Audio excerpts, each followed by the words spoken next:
Well, let's go ahead and get started. So thanks for joining us. This is a panel discussion on the craft of farming, peer-to-peer education for farmers and farm workers. This workshop will discuss NOFA New Hampshire's craft program, a farmer-led peer-to-peer educational network, and farm tour series focused on best practices in organic farming. CRAFT stands for Collaborative Regional Alliances for Farmer Training, and it is a model used across the country. NOFA launched its craft program in 2019 with 3 farms. In 2020, we continued the program with 6 farms, all of which are here with us today. Due to the pandemic, we couldn't gather on farm for the events, so instead we hosted a series of virtual farm tours and live Q&As. We're excited to continue the program in 2021. This workshop is an opportunity to hear from farmers who participated in 2020, ask questions, and learn about the 2021 program. Real quick, I'll just introduce myself. I'm Chadley Kolb with NOFA New Hampshire, and I'll be moderating this session with fellow staff members, Nikki and Laura. Okay, and we're asking everyone, please keep yourselves on mute during the workshop. Type your questions into the chat and we'll read them out when we get to that portion of the discussion. And now it is my pleasure to introduce our 2020 craft farmers and panelists, and I will just go ahead and name everybody. Dan Birnstihl of Hip Peas Farm, Steve and Dawn Forde of Hop and Hen Farm, Sarah Hansen and Sam Bauer of Kearsarge Gore Farm, Nico Kimberly of Mermaid Hill Vineyard, Julie Davenson of Stonewall Farm, and Dan and Abby Kilrain of Worksong Farm.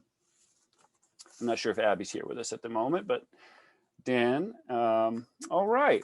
How's everybody doing? Let me get out of here.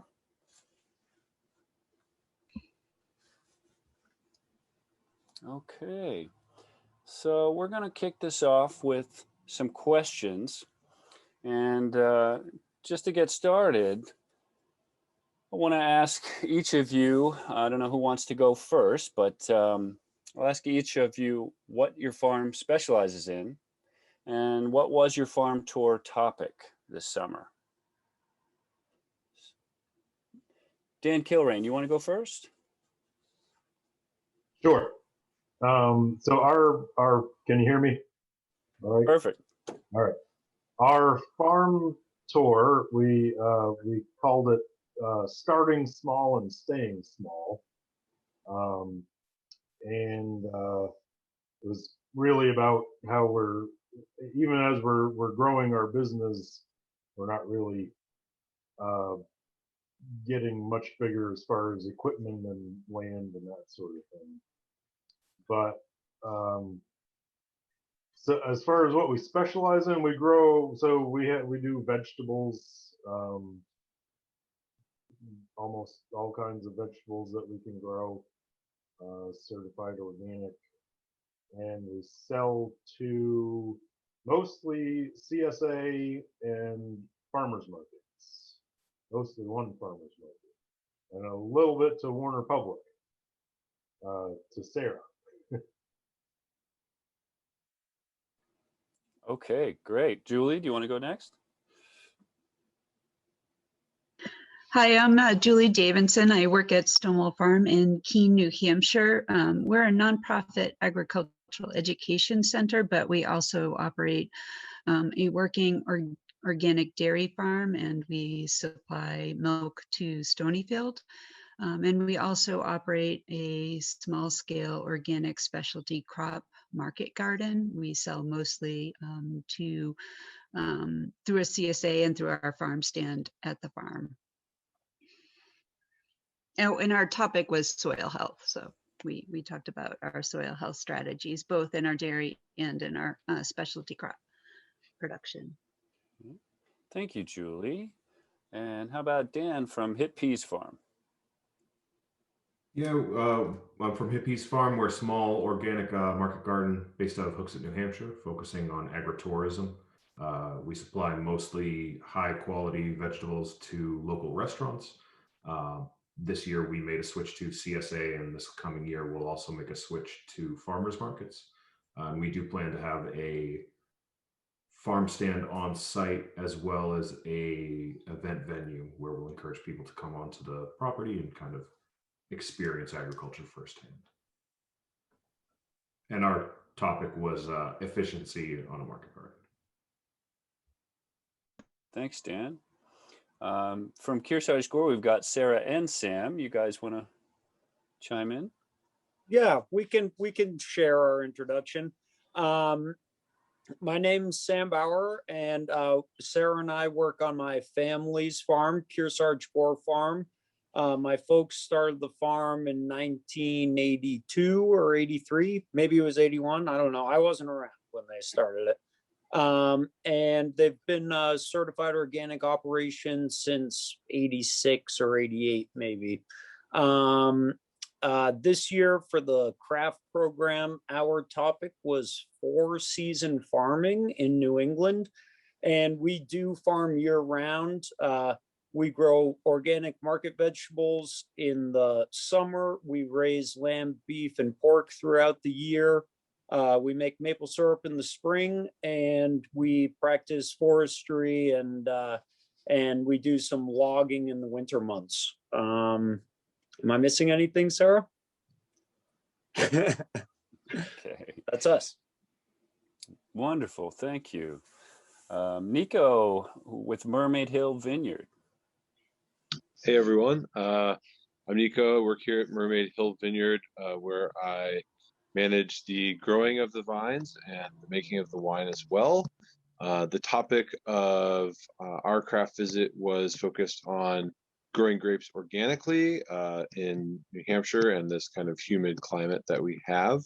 And so we focused on growing the grapes, but also thinking about a whole ecosystem management strategy. So trying to bring biodiversity into the vineyard and thinking beyond just a monoculture of grapes into how we can integrate other types of farming and perennial and agriculture annual crops into the vineyard farming system. Okay. Thanks so much. Okay. Well, last but not least, Don and Steve Forde from Hop and Hen Farm. Hi, everyone. I'm Steve, and this is Don, and our topic was on sort of starting an organic farm. Our farm is basically a pretty small operation, probably in comparison to most of the other folks in craft last year. But our focus is on pastured poultry, so we raise broiler chickens, and then we also raise turkeys. And then we also are a certified organic vegetable farm that we sell to a couple of farmers markets. We have one restaurant that we work with pretty exclusively. And then we have just started some small sales with Sweet Beet Market, Kearsarge Food Hub. So that's pretty much us. And yeah, kind of we really enjoyed craft in 2020, although we really wished we could have been able to go visit and sort of see everything hands-on. It was really hard finding time to, when you've committed to go, just go to visit a place, then you've made the time. Doing the videos, we personally found it harder to kind of get online when the things were happening. But anyway, sorry, that's us. Well, great. Thanks so much. And I'm just seeing a question in the chat that I'll just ask right now to you all. This is from Jennifer. She says, everyone says they're small. So could you all say how many acres you started with and how many you have in production now? Sure. We have 2.5 acres of grapevines. So we started with 0, and we're Probably at about maybe a half to 3/4 of an acre. And that includes our high tunnel space. And then we have probably 2 acres, maybe 3 acres that we use for grazing of poultry.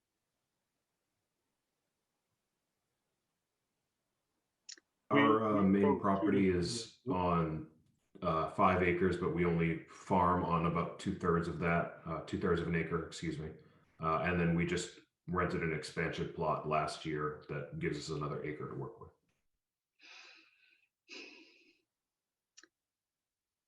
Hi, Stonewall Farm, we're milking about 16 cows and we graze approximately 30 acres, a little bit more if you count some land we use on neighboring property. And in our specialty crop, we have about 2 acres in production, but the total land is 120 acres and half of that's forested. And we do have some activities that we do like maple sugaring and things like that, although not this year.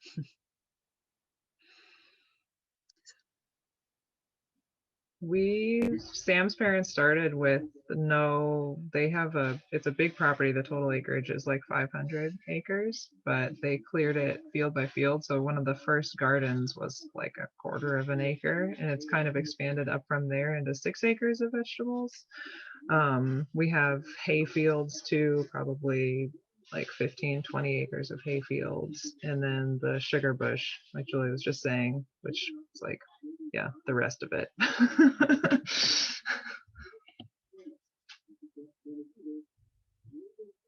It feels small we do though. about 3 acres of vegetables.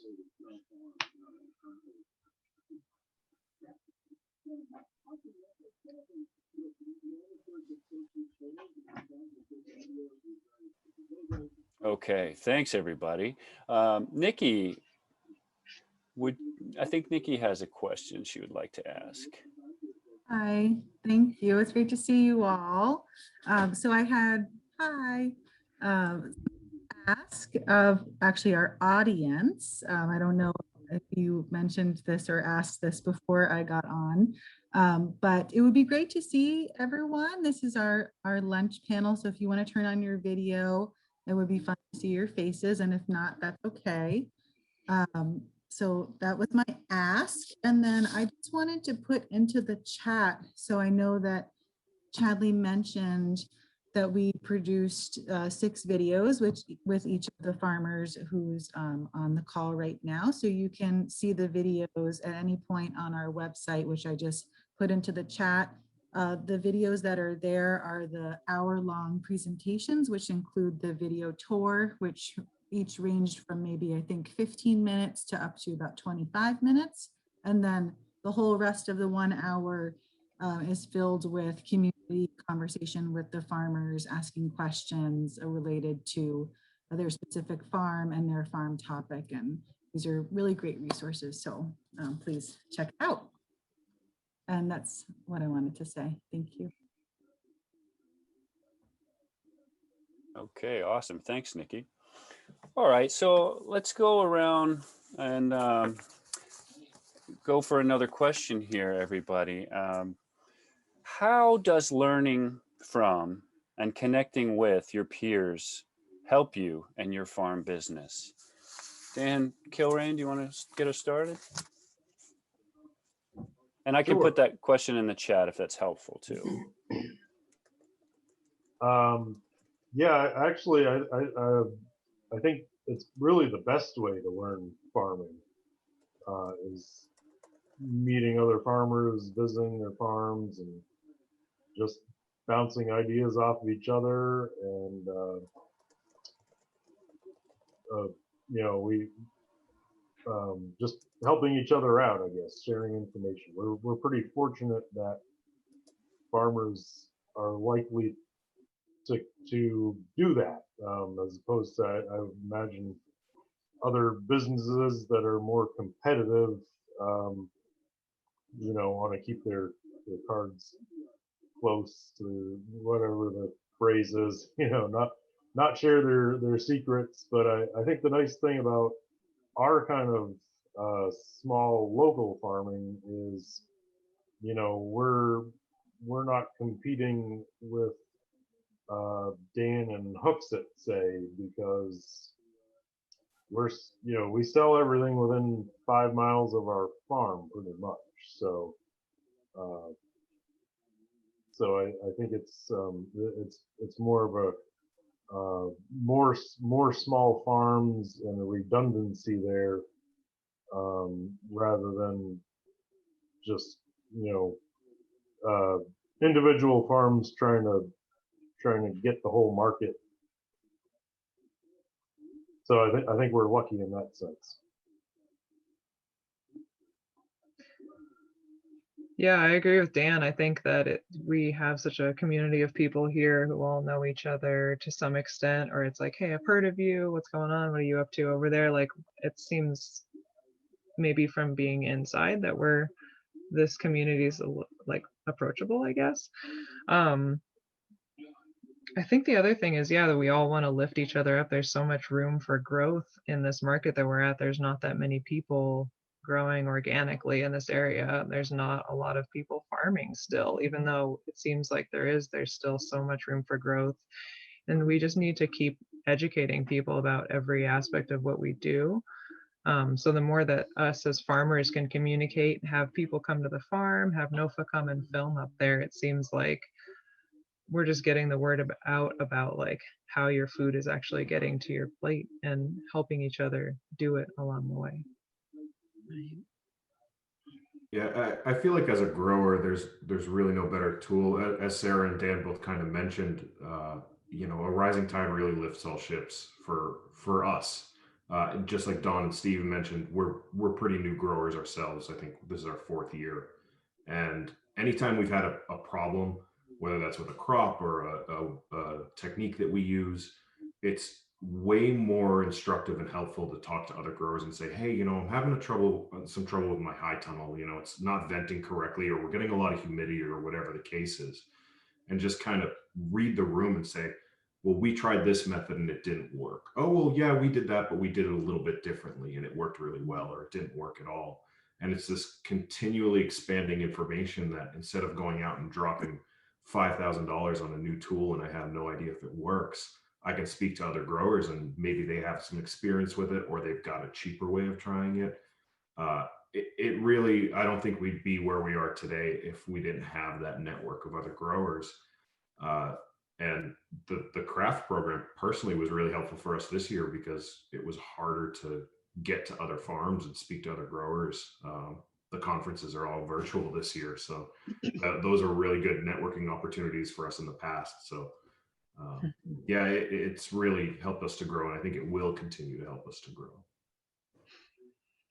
There are just so many things to learn about farming. I mean, even beyond nutrition of the soil and what you need to plant, when you need to plant it, how much you need to water it, that when you go and visit a farm, you see so many things that, like, oh, I should have done that, or I could do this, or that's how you take care of voles and moles, and you know, all those things that you need to learn that you just didn't know you needed to know, that you can learn from other farmers. It's just great. It's a great resource. Yeah, I'd like to add, I appreciate NOFA New Hampshire's role in helping to create this network so that we can all come together and learn from each other. When I went to Kearsarge Gourd Farm last summer, I learned a lot. They were using no-till beds just like we were at Stonewall Farm, and there's a lot of trial and error in figuring that out and how it works. And so I really appreciate those opportunities to connect with other farmers and see their operation firsthand. I feel like NOFA is sort of cultivating the fungal network. It's a great analogy, you know, beneath the soil, so that we can all help each other learn and grow. Yeah, I will second that as well. It's wonderful to have the connections as a new grower and a returnee to my home state of New Hampshire. It's been wonderful to be able to be connected right in with people who are local and share the same growing practices. There's very few organic vineyards out there, and so I don't have many other folks to talk about what I do with. And The second part of the craft program that I've really enjoyed is the diversification of my knowledge outside of just how do you grow grapevine. I think in my field, the grape industry is stuck in a certain way of doing things, and hearing how so many other farmers close by to me manage perennial and annual agriculture has been awesome for me to open my mind and say, well, the vineyard of the future probably looks different than the monoculture that I'm working in, and how can I learn from folks who are doing different types of farming to integrate that into my landscape and diversify my own farm away from just one crop. So it's been pretty inspiring to be connected into a network and have other folks willing to share knowledge and help me feel better about getting to some of my goals of diversification. So it's been pretty neat. Well, Nico, I think you might have touched on something there as well, that there really isn't a right answer for a lot of the things that we're doing. And I think the real tragedy of organic farming is I feel like a lot of the best knowledge that's out there is there's somebody just who's been doing it forever, and not because they don't want to share, they just haven't shared. And so sometimes finding different alternative methods that are not correct or wrong, it's not like you're running an auto manufacturing plant. It's like, well, we found the most effective way to put this car together is like this. There are so many different ways to get to the end, the goal that we have in mind, that I think it's great to take in different practices from people that are farming grapes. So even if you're a veg gardener, or if you're raising meat, maybe you've got some practices that may help. And I think it really just helps to connect all of us together for that reason. Right. Yeah, and farming isn't prescriptive, and I think that's a problem that we have these days in agriculture. It's highly prescriptive. If you go to get assistance, they'll list a prescribed list of practices you must follow to get it. And I feel like this network helps us thrive because it's not about a prescription. It's about what's going to work on your land with the types of crops you're farming and the timing that you have going on. So I agree, Dan. I think that's a great point.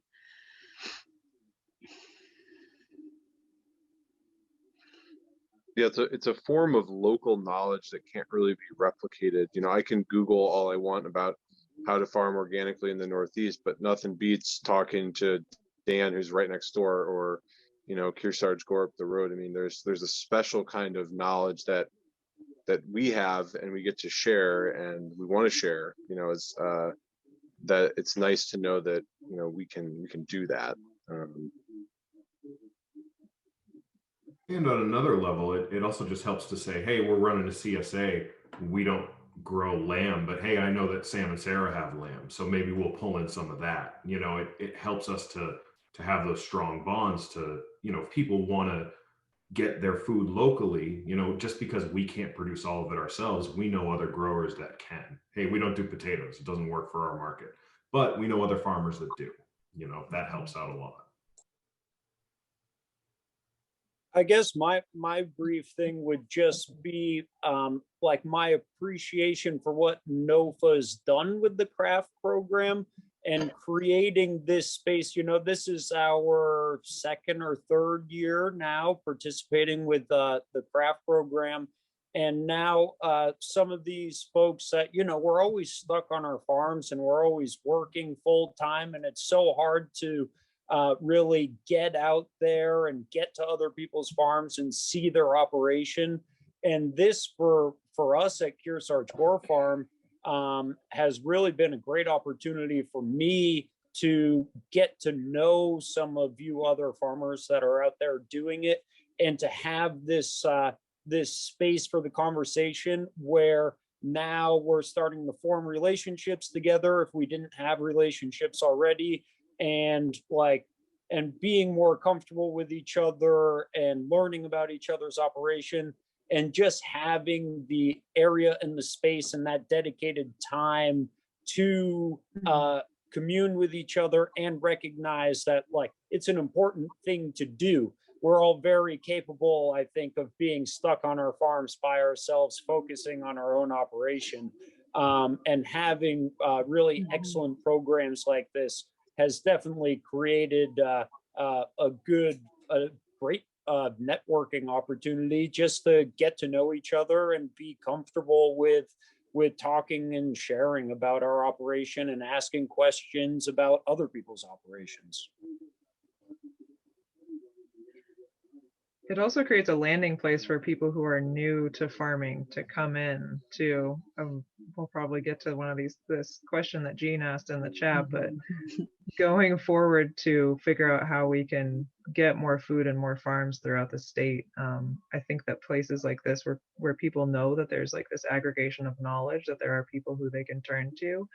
Where do I get land? How do I start? What is the scale for me? Like, can I come check out your operation? Having those kind of touchstone places for, yeah, like Nico said, the future that we want to start grow. You know, what is that? What do we need to put in place now that can help us get to the next level?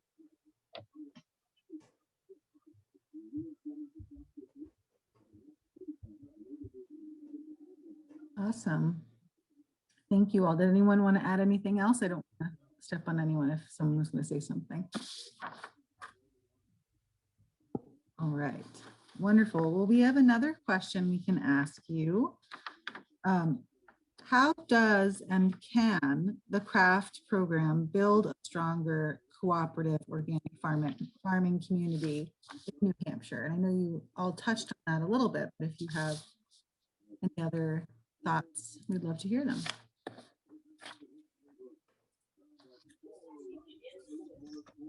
I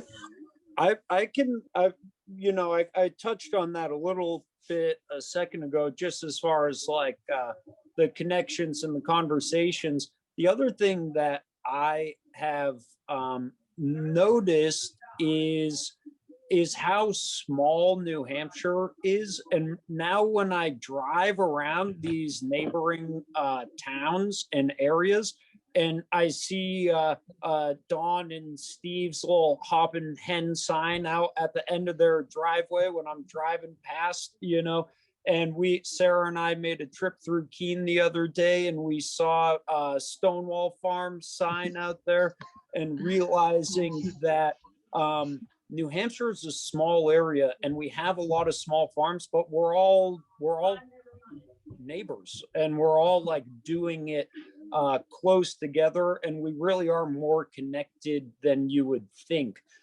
So participating in this and learning some new names and seeing some new faces, and then driving around the state and realizing that, oh, there they are. Oh, this is where this farm is. Like it's kind of, it makes it feel a little closer to me, and that's been really nice.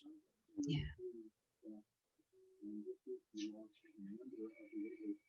I think for me, it also highlights the idea that there's cross-pollination and collaboration that can really occur between our different farms. And even though we are, maybe like a little bit far away from each other, as Sam said, we are pretty much neighbors. I mean, there's few farms that are, in this group at least, that are more than an hour and a half away from each other, and that's pretty special. And I think can highlight, the possibility for collaboration in a way that I think pushes forward kind of the innovation in the future of farming. Is we can work towards the integrated farm future that we want, and that supports everyone in the network. And so I'll just reiterate that. Mm-hmm.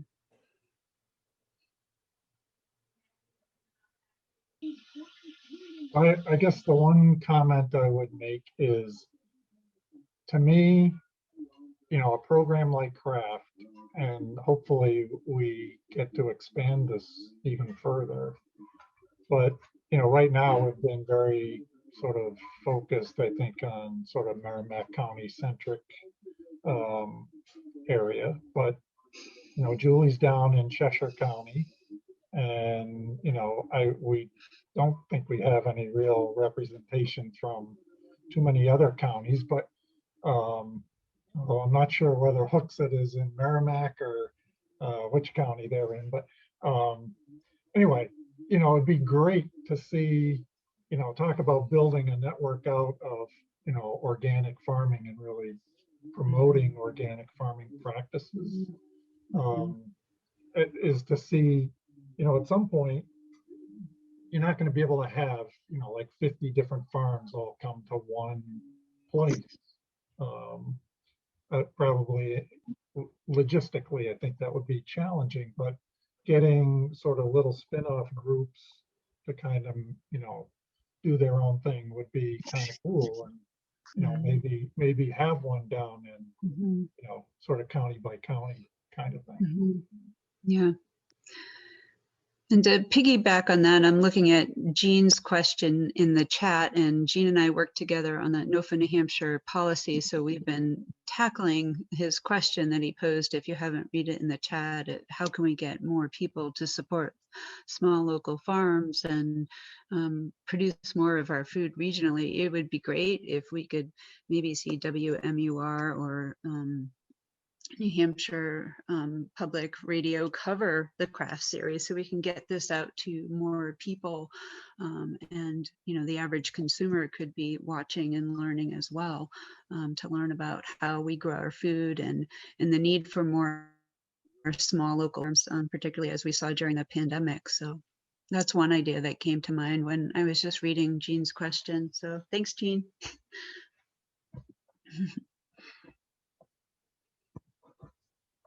I could, looking at Jean's question there again, part of the question was, I don't have it right in front of me here, but about how much food we produce in the state. And from my understanding, New Hampshire is one of the worst states in the country as far as local food consumption. I think we only consume 3 to 5% of the food consumed in the state is grown in the state. And we've got 2 states on either side of us, Vermont and Maine, which are some of the best states in the country. Upwards of 70 or 80% of the food consumed in the state is grown in the state. And so that means that New Hampshire has a giant opportunity to work on its self-reliance in the food system. And how do we go about growing that self-reliance, and how do we increase the percentage? Definitely more farmers and people growing more food is a big piece of it. I think it also comes down to a little bit of education and determination on consumer side too. If you've got a Market Basket or a Hannaford's in town, then you see hundreds and hundreds of people a day going into those retail outlets to get their produce. And by somehow working through forums like this, or having conversations at farmers markets, or encouraging folks from New Hampshire to visit New Hampshire farms, and just chipping away at it and being dedicated as growers to that mission, I think is how we are going to see more food consumed in New Hampshire that's grown in New Hampshire. And again, sitting around 3 or 5%, we've got plenty of opportunity to grow more food in the state, and we've got plenty of opportunity to eat more food that is grown in our state. So I think that it all boils down to consumers making educated and purposeful decisions on what they buy, and farmers being encouraged to know that we can do more and we should be doing more, and there's market out there. So it takes everybody, and just sticking to the mission and reminding your neighbors and your friends that they should come to the farmers market with you on Saturday, I think goes a long way. I think that's a tricky subject too, because, and this is just what I've, years ago when I was in college, we touched on the subject a little bit, and I think it was, 100 years ago, New Hampshire was a lot more agricultural. And I think something like 90% of our forests were deforested for the use of agricultural land. And so if we're going to talk about bringing more food back into New Hampshire, I think the focus really needs to be on doing it well. And that's something that we focus on at our farm a lot. Is obviously, as Dan, you touched on earlier, and as I'm sure everyone here already knows, we operate in a hyper-local environment. You know, all of our product is within like 2 to 5 miles of our farm. And it's one thing to say, hey, we're a local farm and you should support local farms. We do. We, you know, our business relies on it, so we really want that. But the next step beyond that is if we're just saying, hey, we're a local farm, and then we're bringing dirty product to the market, or we're bringing gross product or rotting product or whatever it is, and people try it and they're like, oh, this is local organic product. You know what? I'm going back to the grocery store. And so what we really focus on is bringing like super high quality products so that when people try it, they go, oh, okay, this is what local product is all about. Like your lettuce is so much more fresh, or your maple syrup is so much more sweet, or whatever it is. Like New Hampshire has the ability to create some really great product. And I think one of the things that we kind of get lost in ourselves at our farm is we almost fall into local organic as a crutch of like, well, you know, hey, it's just we're local and organic, so we can charge more. But really the thing we try to get ourselves out of and focus on is, yes, we are local and we are organic, and those things are great. But if we want to promote local organic product in New Hampshire, the best way we can do it is to really advertise for that. And the way you do that the best is just by having a great product. So we spend a little bit more time on our packaging, whether that's making sure it's right for the venue we're going to, or if we're in CSA, can we get a little bit more plastic out of it, you know, not wrap everything in plastic. Making sure that whatever product we're sending out is really that upper echelon. And personally, I love living in New Hampshire. I've lived in a lot of other states. I grew up in New Hampshire, and the thing I really like about it is that we have this connection to nature. And I don't want to, you know, I don't want New Hampshire to turn into, you know, nothing against it. I like that Iowa is the way it is, but when you drive through Iowa, man, it's not the forest of New Hampshire. And I personally don't want to lose that. Carl wrote in the chat here, what about state policy and legislation in support of small ag?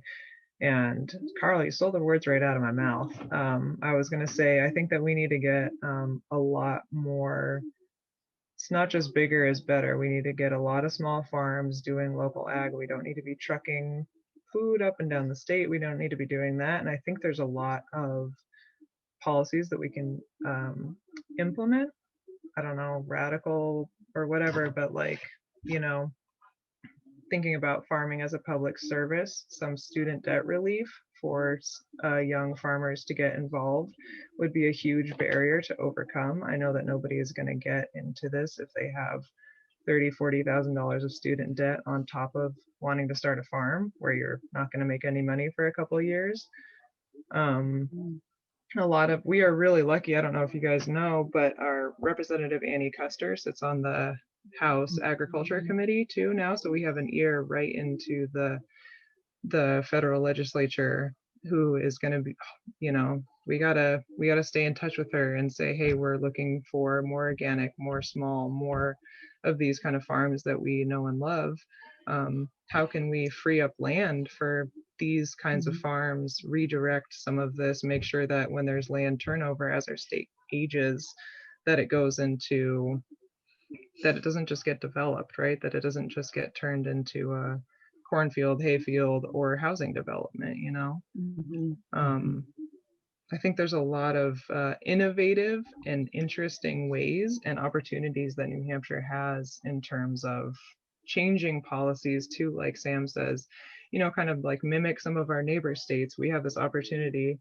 So I moved here 8-9 years ago, and one of the things that my reflections on living in New Hampshire is that it maybe takes like a decade for New Hampshire to kind of like look around it and then decide. And so I feel like we're like right there at that decision moment where we're like, okay, we have enough information, we can make a decision now. So I think we're cresting it, and I think super appreciative of NOFA and the craft program and everything that we're doing. And I'm going to start calling it the fungal network too. I love that. One piece I would add to that is that sometimes going to you know, calling state reps or legislators or going to the state house is all great, and it's very important. I also feel as though sometimes the best work that can be done is on the town level, and talking to some of your town representatives, thinking about how we can redo some of our zoning. Lots of our beautiful agriculture land is going to Home Depot parking lots and Walmart stores, and making it a priority for your town to recognize where your prime agriculture land is, and in one way or another preserving that for future agriculture, supporting your local farmers markets in your town, and figure out how to promote those and grow those and get more people to participate in those farmers markets. So I would say working at the town level is equally as important as going to the state or federal level. And you may find that you get a lot more done, and you feel like you're actually making progress when you talk to some of the folks in your own town and look at agricultural land that's on the same road that you drive every day, and you say to your friends and neighbors, here's an opportunity, here's something that we should be focusing on, and how do we get our town to protect some of these places and get working farms in there. So working on the town level, I think, is critical. Yeah, this may just be my military background influencing my opinion, but I always get a little bit nervous whenever anyone says interacting with government. I'm like, oh boy, oh boy, I know how hard that can get. And we've taken advantage of some of the government programs, like the NRCS grants have been huge for us. Obviously, extension has been one of our best resources available. And I think personally, just if I could think of anything for new growers coming up, I think there's so much information out there right now that there's already educational programs. NOFA is a great one. Extension is another great one. YouTube has endless amounts of resources. But the thing for new growers coming up is just access to land. And whether or not that is owning the land or some sort of land share program for people who want to grow on somebody else's land, and then somebody else says, hey, I'd love to just rent my land out or lease it out in exchange for CSA shares or something. I think that can be really helpful in not only in promoting agriculture in our area, but it's something that we all could promote just as growers or community members. If you have 500 acres and you say, I don't want to farm 500 acres, but I've got an extra 20, you know, whatever. I've got an extra acre and somebody wants to run a market garden. Or you got a neighbor. I've got 500 acres. I've got an acre in the back, would be great for agricultural land. Encourage somebody who wants to get their start in farming to come and grow there. I would say my last point would be the town of Warner has just proposed that we form an agriculture commission in town, and little groups like that. Again, it's all about having the conversation, and programs like the craft program, having an agriculture commission in town, having a farmers market in town, just keeps that conversation alive, and it keeps that forward momentum going, and helps us not be stagnant. Well, and again, you know that big business and box stores, they're not stagnant, and they are looking for land and opportunity. And on the town level and the state level, we all need to be sure that we're making forward momentum and keeping agriculture alive in our areas. Anyone else have anything that you wanted to add about some of those questions we were discussing, or NOFA's question about the craft program building a stronger and more cooperative organic farming community? Yeah, just hoping we have more farmers that want to join in. Wonderful. Yeah, I think that's right. Going back to, I think it was Jean's question about, how do we make it a more vibrant, or how do we produce more of our food? I think in our area, which is, we're in Hopkinton, just outside of Concord, and seems to be tons of demand. I think we have a supply problem. But as Steve said, we kind of just need more people to be doing the work. It's in New Hampshire, we don't have the kind of landscape where you can, farm 500 acres, with a couple people. It's, you have to carve out little patches here and there. So we have good forest land and we have good grazing land and not a lot of vegetable land. So you can't really scale up seriously like you can in other places. And everyone knows about our rocky soil and hilly terrain. So I think we just need more people who want to do it. We, like, Abby and I are constantly looking for employees that aren't so much working for us, but working with us. And we're really struggling. It's really easy to find, say, the high school, college age person who really is passionate about learning about farming. And they come and work for the summer, and that's it. But we actually have people come back for 3 or 4 years at a time. But we're really trying to find someone who can stay and take things to the next level, spin off, raise chickens on land we're not using, or make some value-added product. But I think there's a lot of people out there who are interested and want to learn about this, but we're struggling to find the people who actually want to do it long term. And I think that's what we need in New Hampshire, is just more hands on deck to producing more food. I think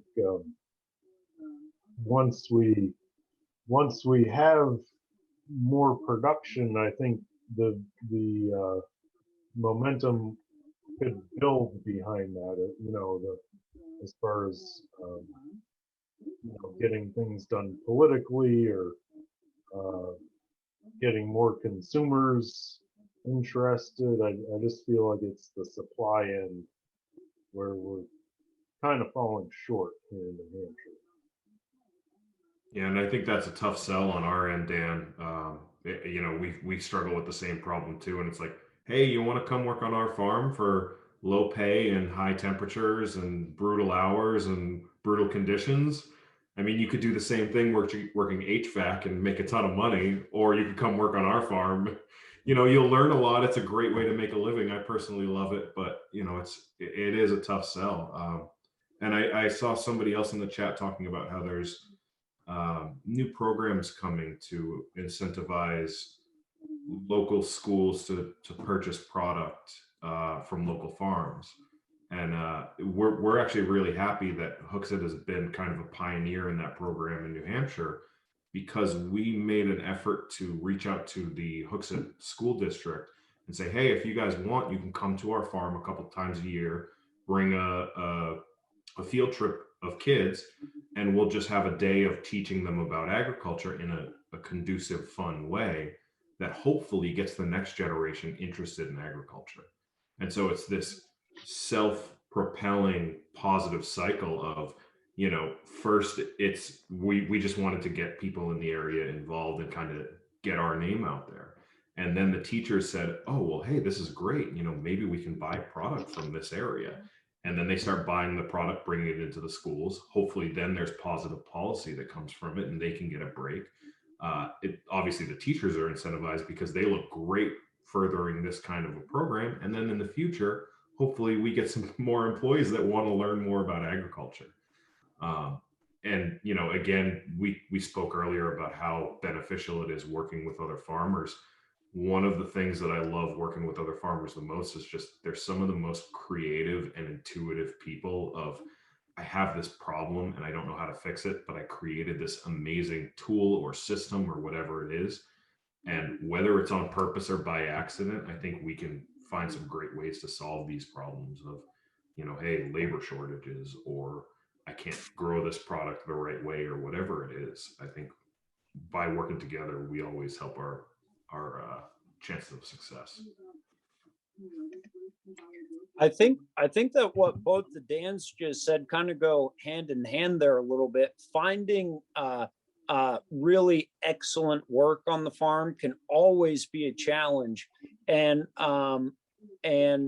one of the things that I've found is when you get an employee that starts taking projects on as like a personal project, you know, maybe the day ends at 5 o'clock and they say, oh, well, I'm going to stay down here for another hour because I've been kind of chipping away at this on the side.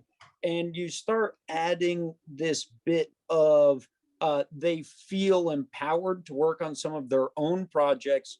And then you start adding agriculture is in big need of good data, science, technology. There all of a sudden is a giant opportunity to start using some of these new amazing inventions, tools, computers, data collecting, which are all things I'm terrible at. I'm great at planting lettuce and putting seeds in the ground and harvesting. But there's an amazing opportunity out there for folks to really find their own place in agriculture and find projects in agriculture that make them excited about it and that they personally want to. Maybe I'm even off the clock, but I'm going to keep working here because I've found this really cool thing that I'm passionate about in agriculture. And I see this opportunity. The state's only producing 3% of the food that it consumes. And these new tools or ideas or systems are coming out, and blending those traditional plant, grow, harvest with new computer science ideas, tools, will really create a big opportunity and opening in employment on some of these organic farms where you think that, oh, we just need farmhands to harvest lettuce, but to really grow the agriculture in the area, I think we have to start looking past that and start wondering, how can we blend some of these new amazing technologies with some of these old traditional farming practices and create like the new future of what agriculture looks like.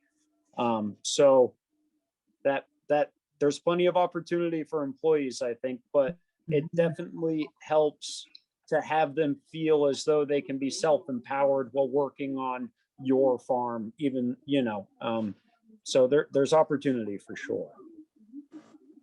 Thank you all. I just wanted to step in for a minute. We're going to need to end the session just 5 minutes early. So I wanted to chime in. We have a little technical snafu that we've discovered. But thank you for your patience and understanding with that. So this has been a wonderful conversation, and I wanted to just touch on some of the things that some of you have said about the craft program and expanding it. So in the first year of 2019, that was our first year that we did craft, and that was with 3 farms. And then in 2020, we expanded the craft program to 6 farms who you all see today, who we've been able to engage with. We're going to continue the program in 2021, also with 6 farms, and our goal is to continue to expand the program geographically so that this network can grow and we can continue to have these conversations, bringing farmers together, both virtually and on farm. Of course, in 2020, we weren't able to physically gather, as was mentioned, which we did the first year, and that was a great opportunity for everyone, the farmers, the learners, and we hope to continue with that, and also to have some capability to have a virtual aspect, videos where we can create a continuing curriculum, so to speak, of tours and things like that, as we were able to create with the 2020 program, so that people can continue to learn from each other, farmers in the network and those outside, even if they're not able to attend those on-farm events. So that's sort of the future of the program in 2021. I'm going to put up one quick slide here.